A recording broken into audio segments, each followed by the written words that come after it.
Wanna talk? So let's talk. Here. Talk. You wanna talk? You gotta talk, you need to talk. News talk. I talk, you talk to Solomon. I talk, you talk to Solomon. Yeah, let's talk to Solomon. Talk to Solomon. You gotta talk, you wanna. Welcome, my friends. It's Talk to Solomon time. Thanks for joining us. That's me, Stan Solomon, and my co-host, Chief Steve.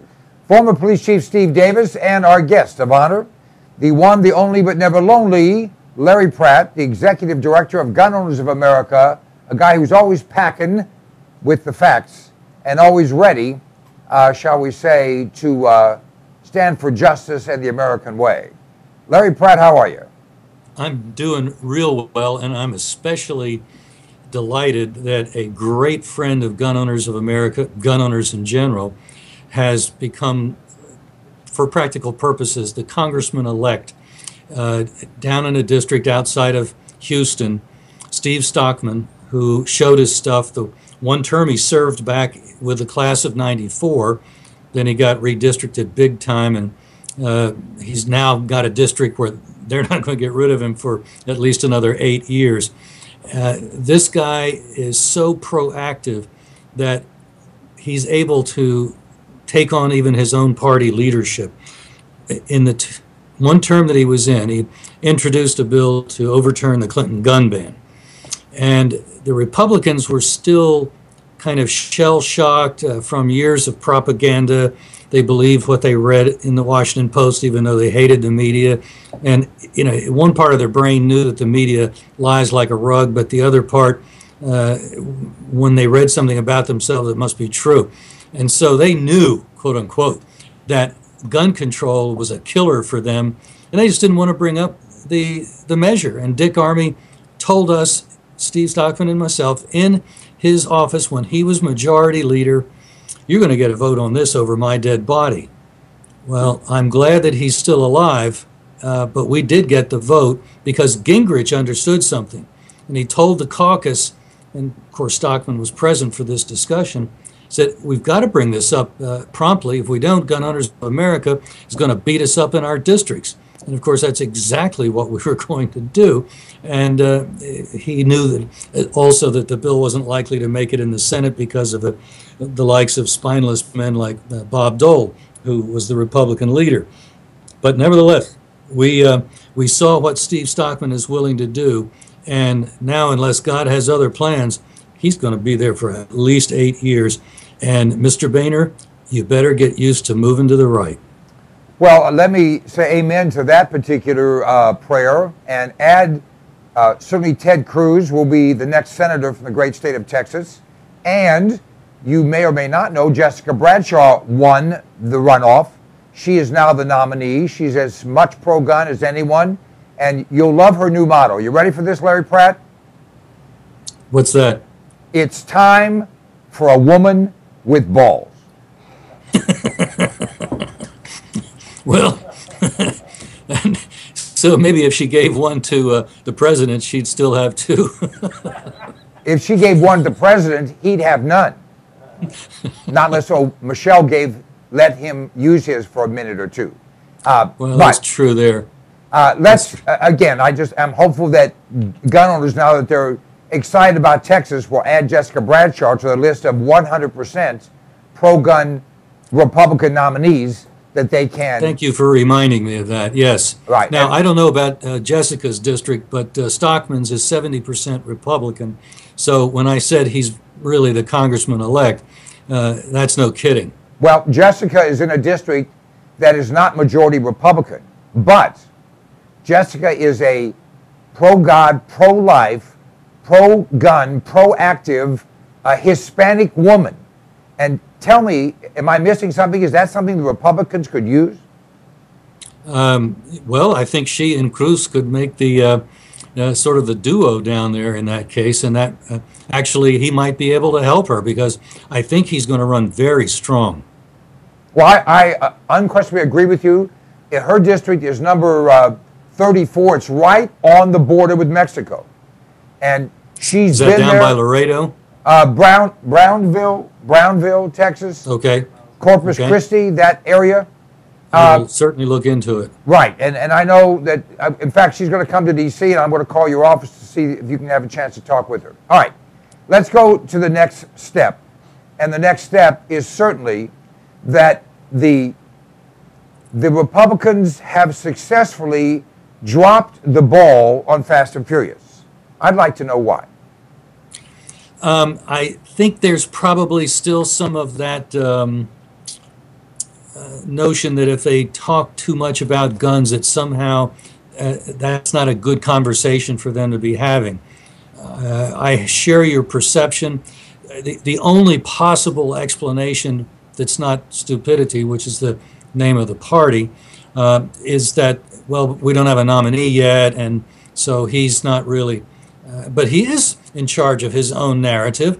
And so really, I don't think there's any good reason why they're not talking Fast and Furious, along with the economy, which understandably is a big issue, a big concern. But Mr. Romney and his team have a forum, and if he says something like, I find it unconscionable that our government deliberately allowed the murder of 400 of our Mexican neighbors, don't you think that would raise a few eyebrows? What are you talking about? And that half of the country that still has yet to even hear about Fast and Furious would be introduced through presidential candidate Romney talking about it and saying that, we've got to get control of our government, and the idea that bureaucrats can cook up a horrible program such as Fast and Furious got to stop. Nobody has had to pay any consequences for this. When I'm president, there will be consequences paid. We're going to see that justice is done to those who committed these horrible acts. Chief? Well, that really sounds good, but you guys have got me started off on kind of a sour note, talking about the GOP leadership. And as far as Mr. Boehner's going, he's not going to go to the right. He needs to take another seat and be replaced by somebody else that will go to the right. But it's really difficult for us conservatives and God-loving, God-fearing people that are interested in the success of the United States of America to not only have to battle the left, but have to actually battle the GOP leadership. And it's true. I don't know if Darrell Issa, the congressman in charge of the Oversight Committee, is thinking about running for Speaker, but if he did, that would be a wonderful development. We've seen that this guy got the hearings over the concerns of Speaker Boehner. This guy conducted more than one hearing in spite of the concerns of Speaker Boehner. He got the contempt citation over the concerns, in spite of the concerns of Speaker Boehner.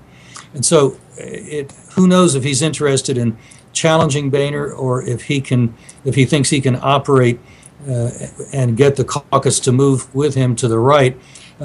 If enough people are elected who have the kind of backbone that Stockman and Bradshaw have, the caucus could necessarily move to the right, and even if Boehner were to remain Speaker, it might be at the price of, hey, we'll go after the Democrats now, but wait up for me, I'm your leader. And it could work with that kind of a dynamic. I don't much care who's the Speaker as long as the Republicans finally start acting like Republicans. Well, there's something called the discharge petition, which was made famous not so long ago, where 218 votes, Speaker or no Speaker, something comes to the floor. And if we can get 218 conservatives in the Republican ranks, then the Speaker is as irrelevant as a brassiere for Hillary Clinton.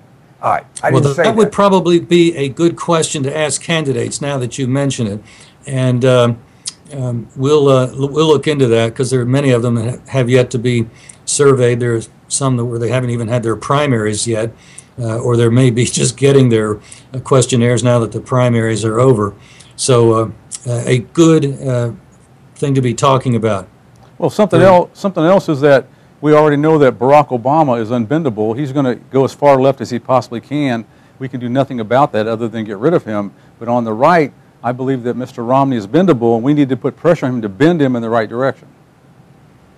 That's a very good point. And frankly, I think Romney, to a certain extent, is capable of moving. He's not an intransigent ideologue, such as the president, The only way you're going to move Obama is if you pick him up and move that statue that's just like cement and move it where you want. But in Romney's case, he really wants to be where the action is, I think. And he knows that the United States is not Massachusetts, and I see him taking new positions in lots of places. So he's a very different person from the president, and in some ways that may be to our advantage. Well, there's an old biblical saying a reed will bend in the wind. I suggest that Chief Steve and you, Larry, and I, and about 30, 40, 50 million of our closest friends need to be that wind. And whether it's a wind from yelling or wind from breaking wind, we need to make sure he feels the gale. That's exactly, and it's the same thing with Boehner. And if the caucus puts enough heat on Boehner, I think he will yield, even as we saw him yielding to Darrell Issa. That's why I'm really so high on Darrell Issa, because this guy clearly had to overcome a lot of obstacles, and he did it, and he did it very impressively. He's obviously a bright guy, extremely capable, made himself the richest man in Congress all by himself, and I think that's pretty impressive. All right, now I want to talk about our Justice Department. They're filing suit against every photo ID law. They're filing suit against Ohio wanting to make it easy for our military people that are overseas to vote. They're going after Sheldon Adelman because he supports Republicans. There's nothing subtle about this Justice Department. They're simply saying if you're not on our side, then you're in our sights. Am I right or wrong? You're absolutely correct. And one of the things that crosses my mind, and we've discussed this issue, the subject before, and that is constitutional sheriffs. If you had a state such as Ohio, and there may well be some sheriffs in some of the counties that even if they were under some kind of a court order to not require proper photo identification, if there were such a law, and Obama's challenging it. Actually, one thing he's challenging is in Ohio is a law that they just passed to let military votes come in 3 days after the election. I just mentioned that. If the sheriff were to say to the Justice Department, I'm going to arrest you if you don't accept these numbers with however many, we're not going to tell you, military votes counted. So there is a way here and there to push back, and I think we ought to be spreading that idea. And one reason why Gun Owners of America wants to have the names of as many of these constitutionally minded sheriffs as possible is to put such ideas into their heads. I mean, if they're willing to do it, then we might as well let them see a full range of opportunities for them to protect the people of their counties. By the way, there's going to be another one of the conferences that Sheriff Mack is organizing in mid-September in Las Vegas. It'll be a Monday and Tuesday. I think it's the second or third Monday of that month.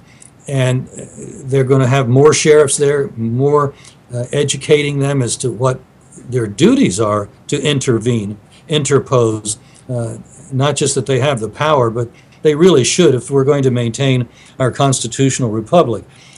And in the area of voting, there well might be sheriffs in a number of these states where there are these legal attacks from the Justice Department who will say, you know what, if you guys from Washington come here and try to mess around with our elections, you're going to be my guest in town. You know, it really makes me happy, but I spent my entire adult life in a career in law enforcement with the Sheriff's Department. I finished off with a short term as chief of police in an Indiana city, but I never worked for a sheriff who I felt really knew what kind of power that they had and what their duties really were. So I think this is wonderful that he's going to educate them on these issues. Absolutely. It's long overdue, and happily, it seems as if there are a number who just simply didn't understand that. I mean, and how would they? When they get elected sheriff, most states send them off to Quantico, and they talk to the FBI, and boy, everything the feds do is just so cool, and they're the last word, and nobody's telling them that, you know, you're elected to protect the people that vote for you. You're the only elected cop in the country. And once they see that, I think it has so far it has moved them from, can I really do that? And when they hear other sheriffs saying, I've done it, and here's how it happened, that made them all believers. And so if we can have enough of these fellows either get to these conferences or finally hear from maybe one or two other sheriffs in their own state association beating the same drum, then we'll have really leveraged the conferences that Sheriff Mack is organizing so that the returning converts are able to work on their own colleagues.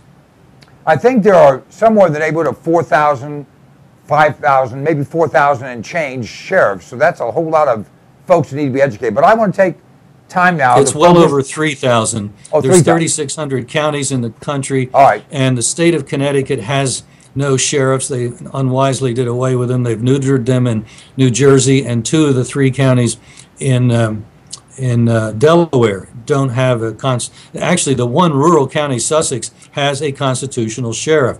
This guy's pretty tough cookie. But you're going to see more of that as the liberals figure out what they can do to get rid of them, and also you're going to see liberal mayors consolidate police and sheriff's departments and put the police in charge rather than the sheriff. You've been there, done that in Indianapolis a long time ago by our good dear friend, a Republican, Richard Lugar. That was all his doing. Well, actually, no. They didn't consolidate under Lugar. They just did that under Bart Peterson, a Democrat.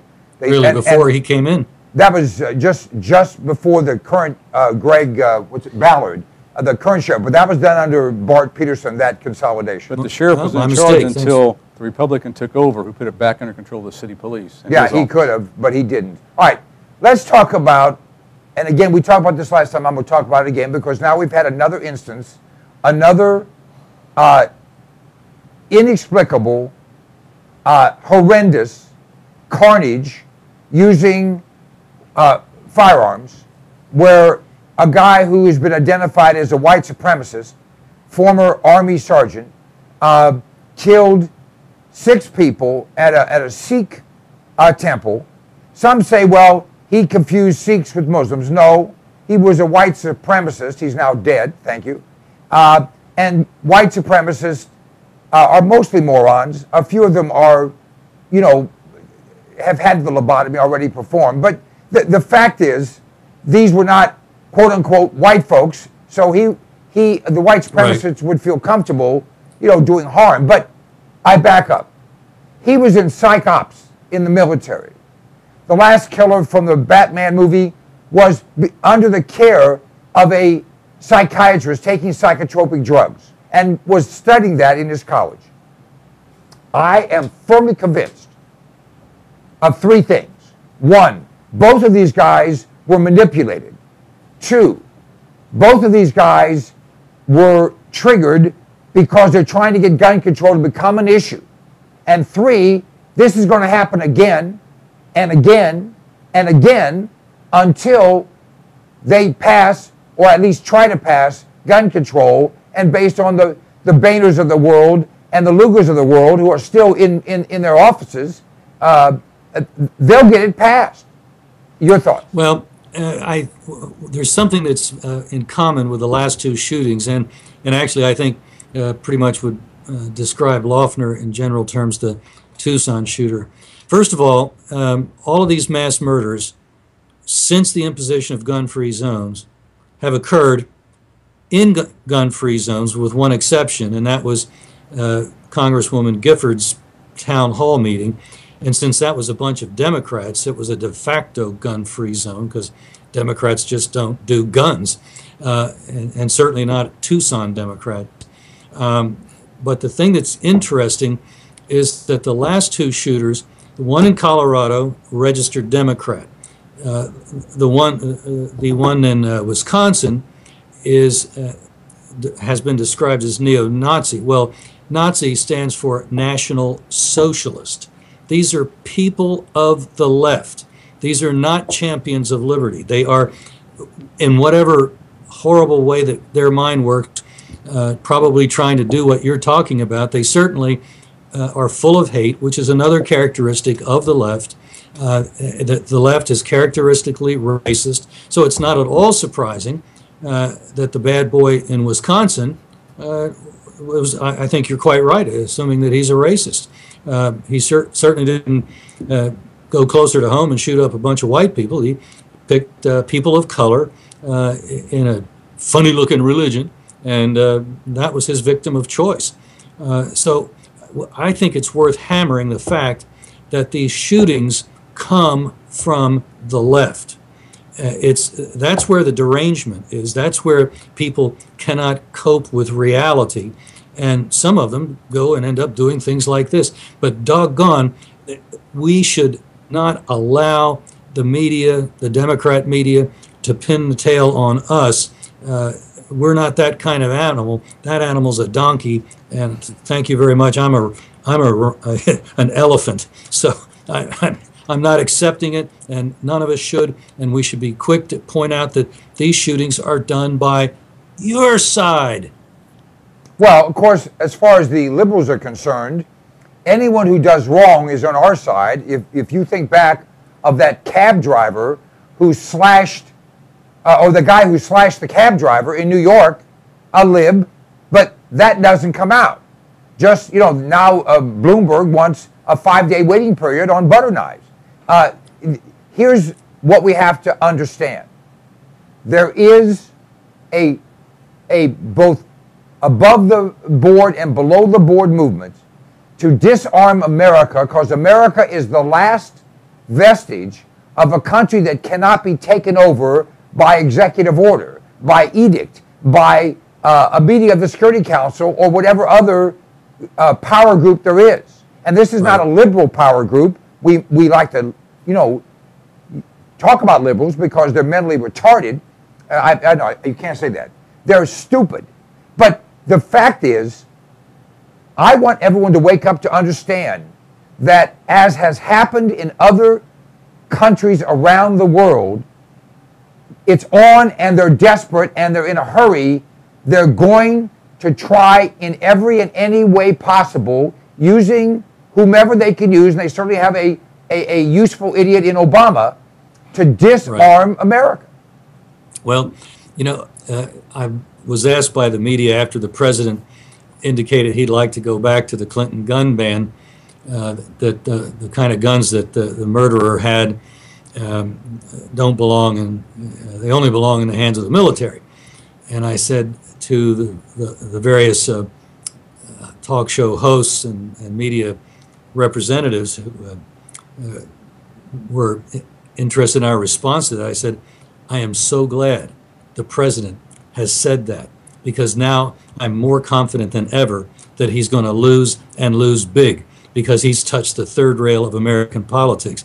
This country does not want a monopoly of guns in the hands of the government. We employ them. What kind of nuttery is it to think that only our employees should have guns? And you know what? I think a lot of Americans, when you put it to them that way, well, yeah, that makes sense. That is sort of how we became a country independent from England, isn't it? Well, there's another factoid, and then I'm going to turn this over to the chief. The average number of deaths in a quote-unquote public mass shooting, when the government stops the shooter, is just almost 9 people dying. But when an armed citizen stops the shooter, it's less than 2. Hello. A good example would be Aurora. Almost 5 months ago, back in April, there was a shooter at a church. He was mad as all get out. He rammed his car into a parked car, and people were coming out of the church. So he thought he was going to have a lot of fish in a barrel to shoot at. Well, he did shoot one woman, and that was the last person he shot, because there was a guy with his gun there coming out with the other worshipers, and he laid him out flat. So yeah, your point is right, spot on. When one of us can shoot back, end of game. When nobody can shoot back, that's when the blood really flows. Chief? You've hit the nail on the head by saying this in another way, that the first step in the problem-solving process is to identify the problem. So the problem is not guns. The problem is that the citizens are not being armed, able to protect themselves. So that leads us to a couple of things. And one is, I think that a lot of us have taken the Constitution for granted in a couple of ways, especially the Second Amendment, because we thought, well, it will never go away. And now we're being challenged with the fact that people are trying to take the Second Amendment away. But also, we have not ever, to my knowledge, really created a well-regulated militia, where we have people that are trained and up to snuff and up to par with being able to use guns and comfortable with guns that they own, other than outside of their home, to actually be out in public somewhere and protect each other, like at this church shooting that we just had, or the Sikh shooting, and other places. You're right about the training, and there is at least one approach that can be employed. The Constitution says that can be funded by the federales, even though it would be under the control of the states. But if the feds aren't going to act, and the states have yet to develop a real militia, the idea in some of these constitutional counties is that, okay, the sheriff has X number of deputies, but he also has, well, even a small county like Lincoln, New Mexico, with 5,000, maybe it's 10,000 inhabitants, there's a militia of some 200 plus. Two of the fellows are known to have 50 cows. They would be delighted to be sworn in by a sheriff if there were such a need, and the sheriff in those counties down there would be happy to do it if he actually needed more resources than the ones the taxpayer had provided him. So there are ways we can accomplish this militia business. Yeah, Joe Arpaio got together a 5,000-person posse, if I remember correctly, and they didn't pay him a dime. They were all subject to call up, but when he had problems, he called them up, and guess what? Nobody would come into his county and mess around. That's right. He's got sworn volunteer deputies, mainly riding on horseback in the desert parts of Maricopa, Phoenix, Maricopa County, and they're the ones that are looking for the illegals. They save a lot of lives, actually, because many times the illegals they find are without water and are on the brink of death. They get arrested all the same, but they also get their lives saved. And so it's both a law enforcement and a humanitarian function in that particular situation. And it's carried out by volunteers. Doesn't cost the taxpayer anything except, I guess, the horse that they're riding, but there's certainly no salary involved. We're out of time here, Larry. Tell folks how they can get your updates and respond as Gun Owners points the spotlight of truth on folks like Steve Stockman and Jessica Bradshaw in Texas and others around the country. Well, folks should go to gunowners.org on the website. Right on that front page of gunowners.org, you can sign up for our free alerts, and they typically come out weekly. They'll deal with what's going on Capitol Hill. But also, if we've endorsed a candidate like Steve Stockman or Ted Cruz for Senate in Texas, and perhaps Jessica as well, then we let the word out that way to the voters of the members of the alert list in the state.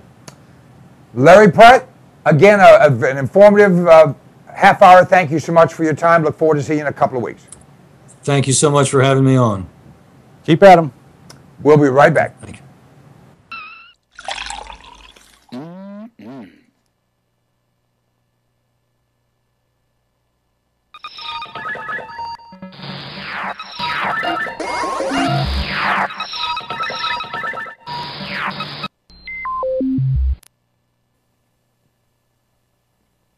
You have a computer, if you're alive today, which means you have a hard drive, which means it's going to break down.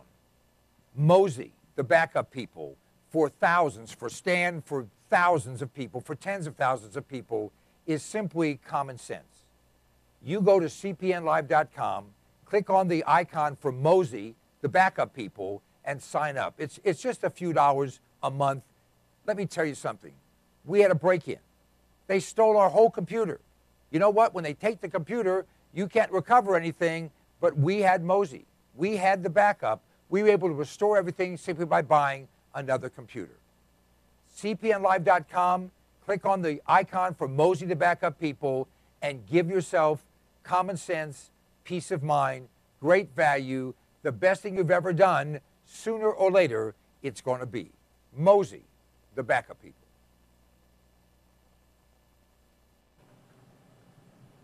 I like to eat. You like to eat? We all do. And usually we run to the grocery store, we run to the convenience store, or we have something in the fridge.